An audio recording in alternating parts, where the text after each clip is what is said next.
The Senate unanimously passed a bill on Tuesday that, if signed into law, would make the torture of animals a federal felony, punishable by fines and up to 7 years in prison.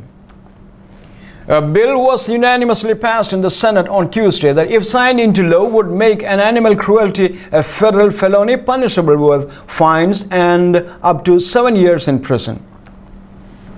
The bipartisan bill, sponsored by Senator Pat Toomey, Republican of Pennsylvania, and Senator Richard Blumenthal, a Democrat of Connecticut, got unanimous support and is now headed to the desk of President Trump.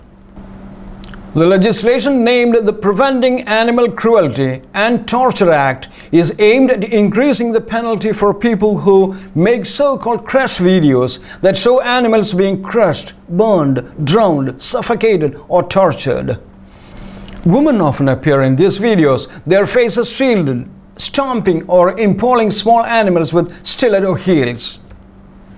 Passed by the House of Representatives last month, it would not apply to people who slaughter animals for food or to those who hunt, trap, and fish.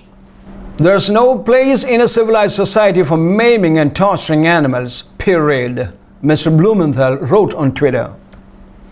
Evidence shows that the deranged individuals who harm animals often move on to committing acts of violence against human race too. The House bill explained animal welfare laws and ensured animal abusers would serve stiff prison sentences. It was meant to bolster a law signed in 2010 by President Barack Obama, which banned videos showing animal abuse. But Congress failed to make it a federal crime at the time, even in cases where there were overwhelming evidence of torture of animals by human beings.